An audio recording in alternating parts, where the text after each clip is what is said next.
I want to welcome you to today's broadcast. Thank you for joining me up today. It shall be well with you. You are blessed. I am blessed to have you on my program today. It shall be well with you. Sorry, we had a bit of issue connecting online. So please bear with us. The Facebook thing is not picking the correct things.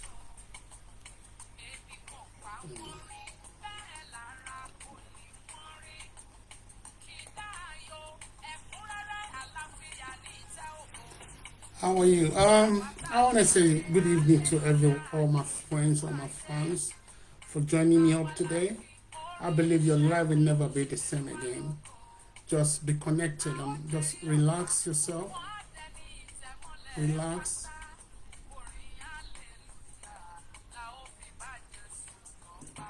You're welcome to my broadcast. It shall be well with you. Thank you for tuning up today. Today is a beautiful day. It's the day that the Lord has made. We shall rejoice and be glad in it. I'm very happy to have you on the channel today. God bless you. God bless you. Today, what are we going to be talking about today? Let's have a quick prayer. Father mighty God, we want to thank you for this wonderful hour with you. Fill this environment with your power. Let all my listeners, all my viewers receive something great from you today. Let their life continue to grow. Let touch them at the point of their needs. Thank you, wonderful Jesus. Yeah, my name is Venerable Superior Evangelist Olumide Fakanlu, Shepherd in charge of Celestial Paradise Global, based in Lagos. We are based in Lagos. I want to say you're welcome to my channel today. And for those who knows, this particular channel is dedicated to motivation. I call it motivational chat. Motivational chat. This is where I motivate you to get you to where you ought to be. Most of us need to be challenged. Most of us need to be pushed a bit before we can make the right decisions. And that's my assignment. God has blessed me to give me this mandate to go reach out to the people, encourage them to be what they're supposed to be. You know, when we look at life sometimes, issues being thrown at us, sometimes we often chicken out. Things that we ought to do, we always neglect it and just keep on postponing it. The title of my message today is Just Do It. It's called Just Do It. That's the title of my message. Doing it. I know you may have been planning to do some things. Perhaps you want to go back to college. Perhaps you want to start a business. Perhaps you even want to get into marriage, but you kept on procrastinating, keep postponing it. God sent me to you today that this is the right time for you to make the bold step. You need to take that step of faith. Nothing in life happens without taking some risk. So God is telling me to tell you now, the time is now for you to get to do whatever you want to do. He said, just do it. If you look at that word, just do it, you know, that was coined out. It's a slogan from the Nike shoes. For those who are familiar with Nike shoes, you will understand what I'm saying. It's called Just Do It. Just do it is my personal message. This message is mainly for me personally, and I believe you will gain some stuff out of it, because I'm going to tell you some of my personal story with doing it. Just do it. You know, issues, what we call vicissitude of life. Issues of life sometimes prevent us from taking decisions. It could be through discouragement. You want to do something, perhaps you tell some of your friends and they kept saying, no, you cannot do it. Yeah, how many of your family has ever done this before? So sometimes you get discouraged and forget about it. My God is telling me to tell you that this is the right time to go for it. Damn the consequence.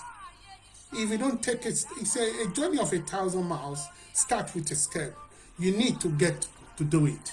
That's what life is all about, my dear viewers, my dear brothers and sisters. You need to take that bull by the horn. Just get into it. You want to start a marriage? Go look for a man. Go look for a woman and start the process. You want to go to college? Go get a form, fill it up, and see what's going to happen. You want to start a business? Go start it. Don't stop procrastinating about it. Just get on with it. Go and do it. That's the message. Just do it. Just do it. You know that the word "just do it" is, like I said, is from Nike shoes, but that particular slogan was coined out by Gary Gilmore.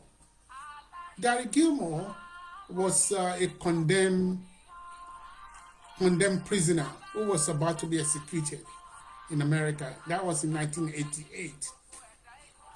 And, you know, they kept on postponing the execution. They must have postponed it for about 2-3 times. So he got so fed up with all that.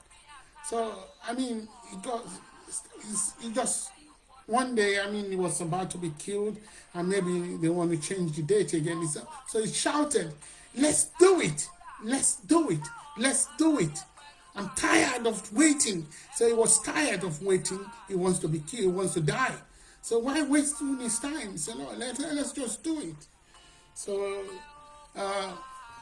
the people start thinking about that particular slogan. So they end up executing him that particular day. Yes. So but people start thinking about that word, "Let's do it." So they then change it to "just do it."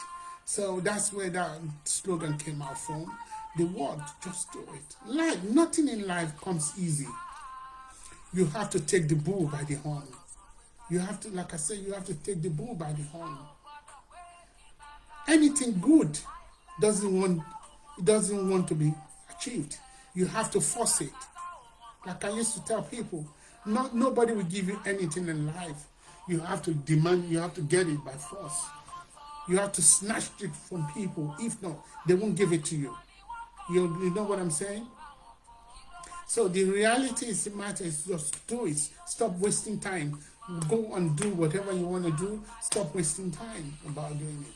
Let me give you an instance. In 2 Kings chapter 7, if you look at it from chapter 3, from verse 3, there's a story of 4 lepers there. They have been staying in the same place in Syria for quite a while. You know, like if you read the story of the Israelites in those days, Samaria was full of pain. They have nothing to eat. They were starving. It's almost the story of Samaria in that time was almost the story of my country, Nigeria, now, that people are just struggling to survive. So if you know the story of the lepers, they only get to eat the crumbs, the leftover of the normal people. So, but if the normal people cannot even afford to even get one single meal, where are they going to get the leftover from? So they said to each other, "Look, bros, if we sit here, we will die. If we move, we will still die. Let's go to the Syrian camp," because the Syrians there, they were the ones enslaving them. So they decided, let's go to the Syrian camp. Let's go face them. We may be lucky. Our life may be spared. Until you get to that level, you will never make it. You have to take the bull by the horn. You know what I'm saying? You need to take the bull by the horn. Life doesn't come cheap. You need to fight for it, to get whatever it is, to get whatever you want from life. Life will never hand you over anything. You need to snatch it. You know what I'm saying? That's what life is all about. So they decided, they got up one early morning and said, "Ross, let's go. We need to do this." So they patted each other on the back and said, "Yeah, let's do." So they started walking towards the Syrian camp. I mean, They don't know, they have nothing to lose. If they go there, it's either they will be killed, or if they sit down at home, they will still die. And one thing I can tell you for real is the worst death is hunger death. The worst death. If one get killed by accident, fine. It's instant death. But if starvation, if you die of starvation, is the worst death that anybody can go through. I don't pray for anybody to go through starvation. So these guys decided, okay, we're gonna go face the Syrian people. Whatever happens, we will accept our fate. So they head towards the Syrian camp. But then something happened because God was with them, and the Syrians start hearing the sound of their feet, because in those days, as a leper, you need to tie some chains. This tie chains on their feet. That is what makes the noise, so that people will start shutting their door. Oh, lepers are coming. So when the chains start making noise, people will, because in those days they don't have the right to go into the city to go and meet the people. So the reality of the matter is, when the chains start making noise, people start leaving their leftover at their door mouth, and then they pick them up. And that's what about it. So, but what happened that particular day, as they were moving, God changed the sound of their feet to something else. The Syrians all suddenly start hearing the sound of war, as they were just walking around making that noise. It's like a chariot war, like a war sound. So the Syrian army decided to leave their camp. They ran away, leaving the camp empty, leaving the camp unsupervised. They ran into the bush, disappeared.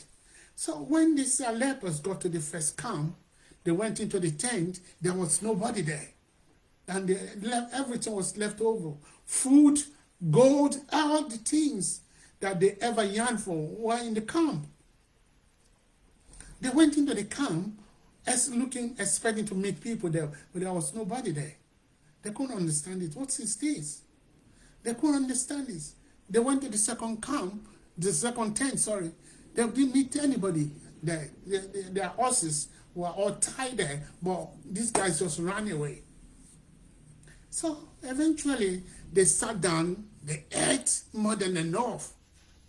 Imagine, they ate more than enough. And they start picking the gold, start hiding them somewhere.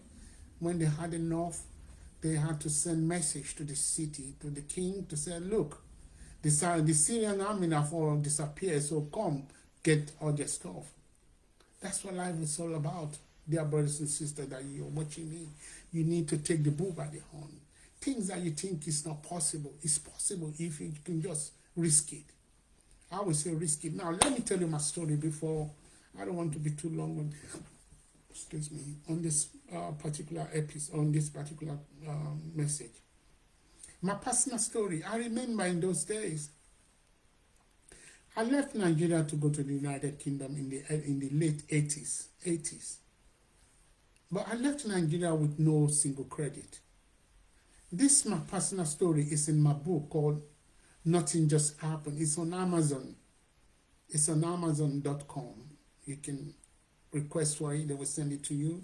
If you are into Kindles, I believe you can read it for free. But my name, it's written by Olumide Fakanlu. Nothing Just Happened. So this story is in the book. The book is almost like my biography, my autobiography. All my stories in there, just to encourage you. So eventually, I left the shore of Nigeria late 80s. Went to the United Kingdom with no credit, no single credit. I saw failure. I got F9 all around. Let me tell you, I'm not a failure. I'm one of the best in the school. But something happened along the line. That's why I titled that message, that book, Nothing in Life Just Happened. Sometimes you may face some disappointment. Dear brother, don't relent. Don't be discouraged. That is a stepping stone to where you're going to. So because you got disappointed and said, no, I will not do it. Because some people say, no, you can't do it. I remember sometimes somebody called, was just telling his son, swearing on for that son that you lazy, you're too lazy, you're just like your father. So that boy find it difficult in life to succeed because that swear, the word has been embedded into his mind.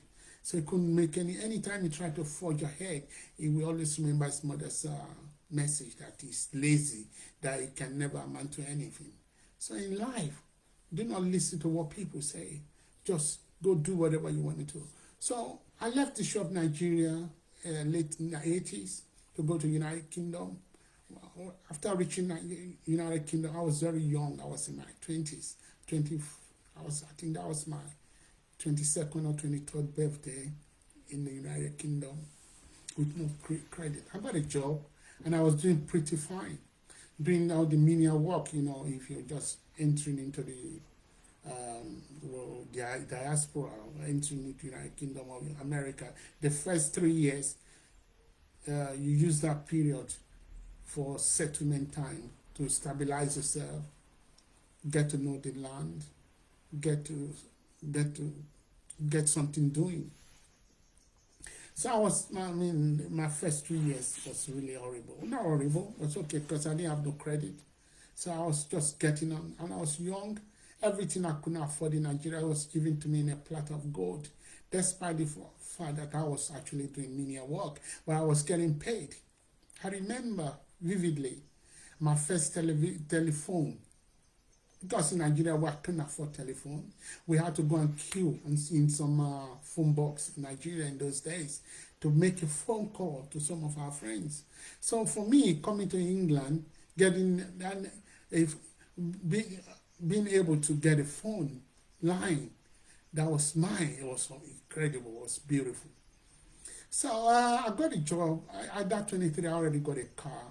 I was driving a Toyota Celica. I was doing very well. I was happy with myself. I couldn't get that in Nigeria at the age of 23. So I was okay with that. So I remember one particular day I went to a church in London. It's called Olumide Parish, East London Parish, led by Baba Yodabo. For those who were in London at that point, Baba Yodabo's church, may God may so rest in peace, was a good man, good shepherd, was my shepherd in those days. I was going to that church. A prophetess came to me and prophesied to me that, look, bros, whatever you think you're doing is not your right job. You need to go back to school. You need to go back to university. If not, you will never make it. I don't understand that. I don't know what you mean I will not make it. He said, well, because God has ordained you to something a bit higher. I said, well, I'm okay with where I didn't have any qualification to start any college here. So how am I going to make it? He said, just believe God. God said you should go back to school. Dear brothers and sisters, after I was agitating, like the way Sarah was agitating with the angel that came to tell her that she will be having a son in the next 1 year. I was arguing. I said, no, it's not possible because I didn't have any credit.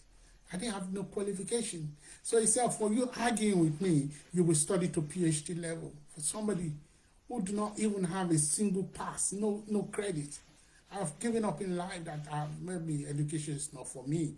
But eventually, I took God by his words, and something happened. Within a week of that message, and something started to happen to my life. The first thing that happened vividly, that I remember, was a newspaper was thrown into my letterbox in London, and I read it. In there, I saw an advertisement. Because I said, well, God, if it is true that you really want me to go to school, I didn't really believe it, but I would just believe that. So I'm going to do something really. So I was just looking for something easy because I really don't want to go to school at that point in time. I just want to just survive. So I just want God to leave me alone. Eventually, I end up picking up the newspaper. I was just looking for the easiest courses around, like typing, going for secretarial studies or publishing, something easy to do so that God will leave me alone so I can go back to what I was doing, making my little money. So eventually I saw the newspaper and they advertised in that newspaper a particular university seeking for engineering degree to start as a foundation year. Engineering. I never studied anything science in my life. I did only art subject. I wanted to study law, but I end up. So I saw the advert. I said, God, if it is true, remember what happened to Gideon. Gideon said, God, for me to believe that you're with me, I will give you some tests. If you pass that test, then I will believe that you are going to be with me. So that's exactly what happened to me. I said, God, if it is true that you said I should go to college, I'm going to do something that is really difficult, that I know there's no way I could have survived that. And God has always blessed me. I've always challenged myself to do things that looks impossible. So I pick up the form, I fill it all. After filling it all, to cut the story short, I don't want to be too long on this podcast. So within a week, I got a letter to come for interview. I got interview. They will screen me before, if I'm good enough, they can enroll me for the course. It's a foundation year. It's a 0 year before the degree, and that's in civil engineering. I fill it up. I was just having fun, just laughing at God. I know, God, you said I should go to school. Yes, I want to know how I will survive this. I will see. It's not possible. I will not, but I will still fill it up though. Sometimes you need to take the bull by the horns. That's what I did. So I fill up the form, hoping to see what is going to happen. Eventually, within 2 weeks, I got invitation for interview. But this time, it's not for just civil engineering.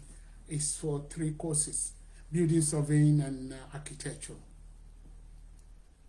So when the first interview was with a professor in architecture. She was meant to interview me, and I'm not sure the professor woman really likes me. She doesn't. She looked at me. She knows that this guy is not. It's not good enough to be an architect. An architect in England, a black man. In those days, there's a lot of racist stuff going on there.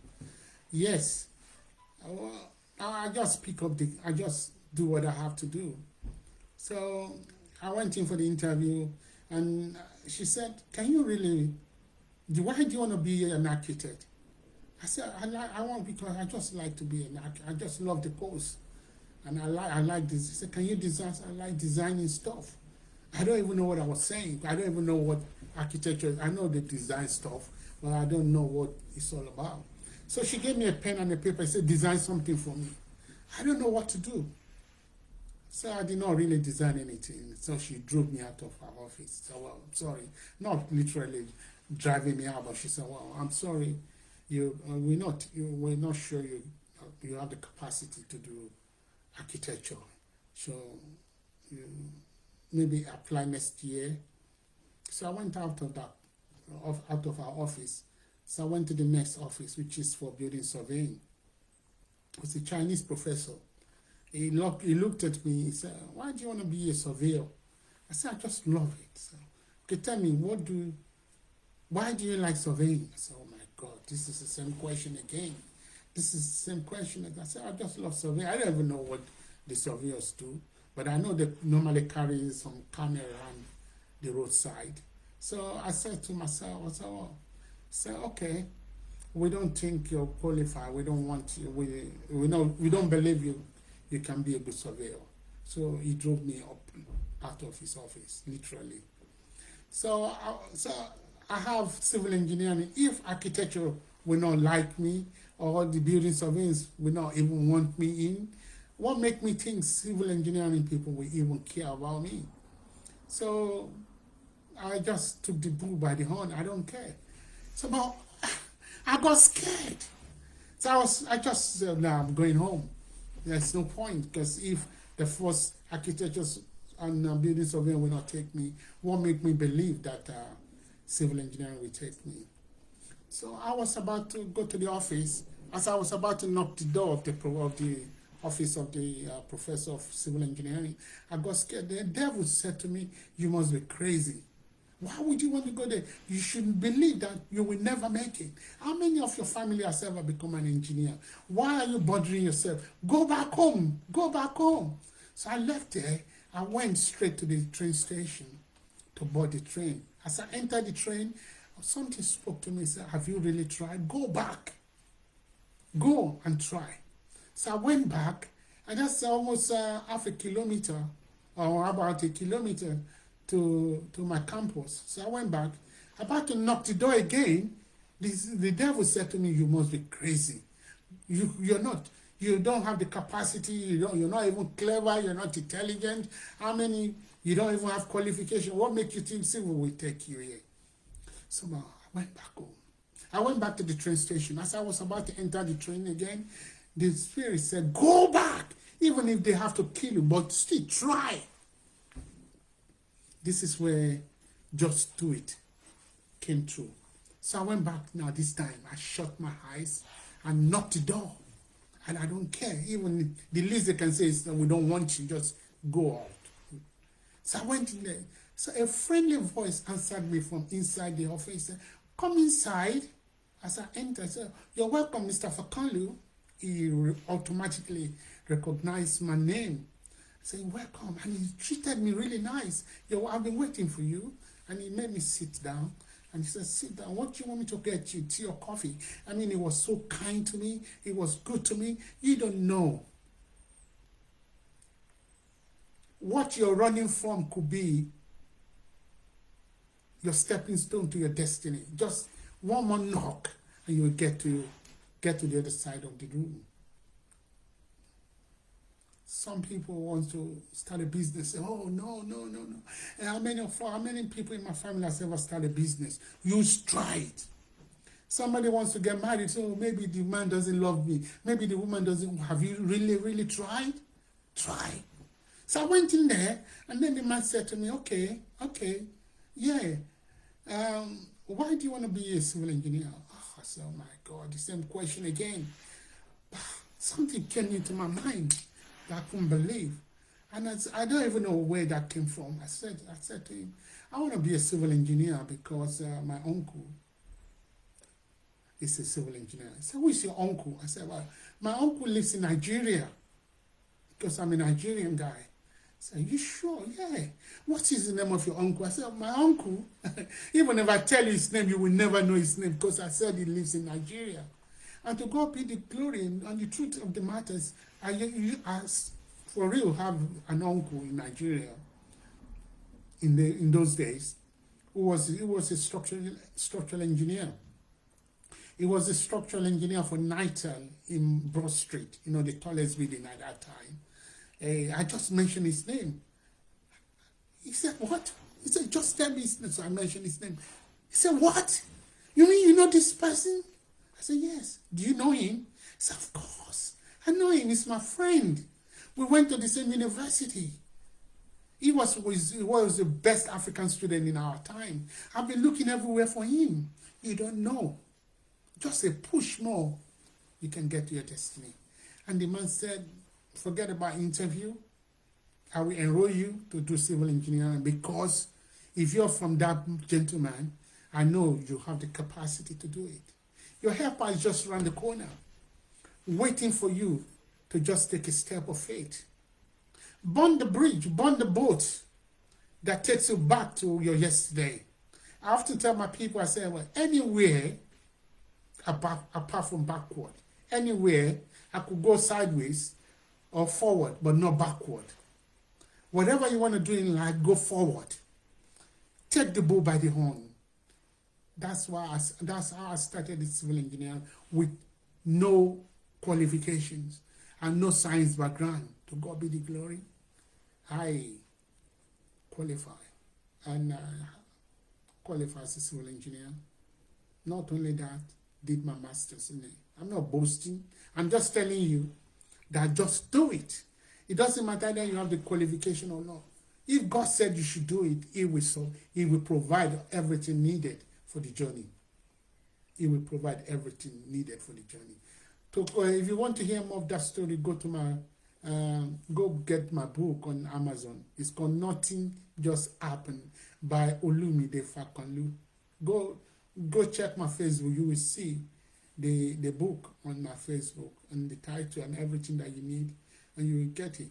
My assignment is to encourage you. You have the capacity. You can do it. Just do it. Stop wasting your time. Stop procrastinating. You never know. Just one more step, you'll get into your destiny. Just do it. That's what my message is all about. I pray that this message will meet you and it will do something amazing in your life. Go share this message, like it, subscribe to it. You can go to our YouTube channel, subscribe, like it, leave a message with it. It shall be well with you. Until I come your way again next week, Saturday, it shall be well with you. God bless you. Stay blessed. Thank you. Bye-bye.